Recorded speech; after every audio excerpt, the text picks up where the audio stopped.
আমাদের দেশে আপাতত তেল নেই, আর বিদ্যুৎ প্রায় নেই, আর সারও ইনশাল্লাহ নেই।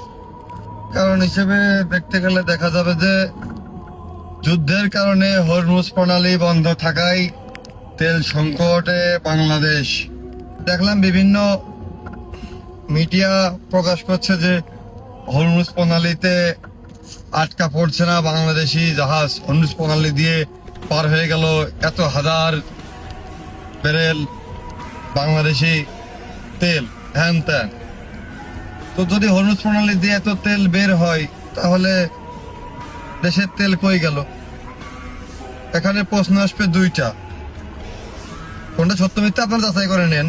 প্রশ্ন আসবে দুইটা। প্রথমটা হচ্ছে যে যদি দেশে তেল হরমুজ প্রণালী দিয়ে এত তেল আসে, আর তেল আসার পরেও দেশের তেল আমরা পাচ্ছি না, তাহলে কি এই তেল হরমুজ প্রণালী দিয়ে বাংলাদেশে নিয়ে এসে বাংলাদেশের তেলগুলো সিস্টেম করে ইন্ডিয়া খাইয়ে দিচ্ছে, নাকি ইন্ডিয়া দিয়ে দিচ্ছে আমরা? আর অথবা নাম্বার টু, বাংলাদেশ সরকার আমেরিকার নীতিতে চলে, যার কারণে হরমুজ প্রণালী দিয়ে ইরান বাংলাদেশে আসলে তেল আসতে দিচ্ছে না। কিন্তু জনগণ তো আমেরিকার পক্ষে না, আমাদের দেশের জনগণ তো ইরানের পক্ষে। যার কারণে জনগণকে ঠান্ডা মাথায় ম্যানেজ করার জন্য সরকার সিস্টেমেটিক্যালি এই গুজবটা ছড়িয়ে দিচ্ছে তাদের পেইড দালাল মিডিয়া দিয়ে, যে হরমুজ প্রণালী দিয়ে বাংলাদেশে তেল আসছে। আমার তেল আসছে, তাহলে তেল দে, তেল নেই কেন? এখন তেলের অভাবে, তেলের ক্রাইসিস নিয়ে জ্ঞানজাম করে নিয়ে প্রায় দিনই ডাইরেক্ট মানুষ মরে যাচ্ছে। মানুষ মরিয়েই যদি গেল, মরিয়ে গেলে থাকলো কি? পাম্পে ভাঙচুর হচ্ছে। পাম্পে ভাঙচুর হলে তো পাম্পের মালিক তো আর পাম্পে ভাঙচুর হওয়ার থেকে তার তেল বেশি দেয় ভালো। তো হয় ইরান হরমুজ প্রণালী দিয়ে বাংলাদেশের তেল আসতে দিচ্ছে না, অথবা বাংলাদেশের নাম করে তেল নিয়ে এসে তেলগুলো ইন্ডিয়ায় পাচার হচ্ছে। তো সংকট মোকাবেলায় সরকারের কিছু সিদ্ধান্ত, একটা দেখলাম যে বিদ্যুৎ সংকট মোকাবেলায় শিক্ষা প্রতিষ্ঠানগুলো অনলাইন ক্লাসের আওতায় ফিরে যাবে।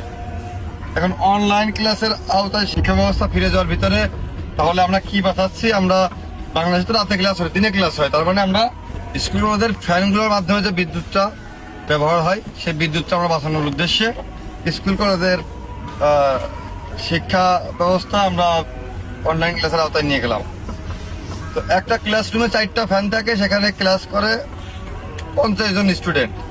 এই 50টা স্টুডেন্ট যখন যার যার বাসায় ক্লাস করবে, তখন তাদের মাথার উপরে 50টা ফ্যান থাকবে 4টা জায়গায়। তাহলে বিদ্যুৎ কয় গুণ বেশি ব্যয় হচ্ছে। মাননীয় শিক্ষামন্ত্রী, মাননীয় জ্বালানি মন্ত্রী, আপনাদেরকে বলতে চাই যে কোন হিসেবে আপনারা এরকম একটা সুন্দর সিদ্ধান্ত নিলেন যে কোথায় 4টে ফ্যানের ব্যবহার রোধ করার জন্য আপনারা 50টা ফ্যান ব্যবহারের সিস্টেম করে দিলেন। বাহ! মানে কি নিজের বাসায় থাকলে ফ্যান লাগে না, বাতাস লাগে না, নিজের বাসায় গরম লাগে না?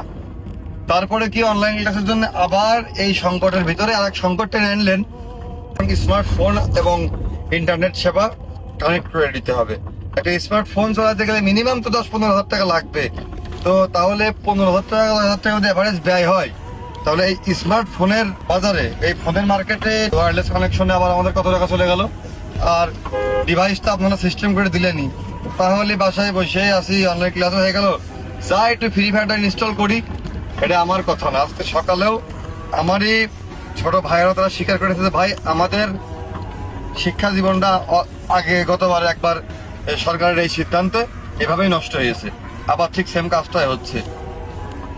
আমি দেখেছিলাম যে মাননীয় শিক্ষামন্ত্রী তিনি প্রথম দিন সংসদে দেরি হয়ে যাওয়ার পর ট্রেনের উপর দিয়ে ঝাঁপ দিয়ে ঢুকে গেলেন সংসদে। সবাই খুব সুনাম করছিল, এইভাবে ঝাঁপ দিয়ে ঢুকে যাবে তোমার পরীক্ষার হলে, যে ওইখান থেকে যাতায়াত নিষেধ। তো ওনার ভিতরে তো শৃঙ্খলা বোধ বা ওনার ভিতরেই তো নিয়ম নীতি মানার ঘাটতি আছে। তো সমালোচনা বেশি করবো না, বেশি করলে আমি দেশদ্রোহীতে পরিণত হতে পারি। যেহেতু দেশটা আমাদের, দেশটা ভালো চলুক, আমরা এই চাওয়া থাকবে। যদি ইরানের হরমুজ প্রণালী দিয়ে আমার তেল না আটকায়, তাহলে আমার দেশের তেলের সংকট বা ওই যুদ্ধের প্রভাবটা, এই তেল কেন্দ্রিক প্রভাবটা কিন্তু এইভাবে কোনোভাবেই পড়ার কথা না। সুতরাং বিগত সময়ে আমাদের তেল, সার, বিদ্যুৎ আমাদের অভাব হয়নি। আমাদের সেই পররাষ্ট্রনীতির সেই সুন্দর অবকাঠামো থাকলে এবার ওই সংকট হতো না। এই দায়টা কেউ স্বীকার করবে না।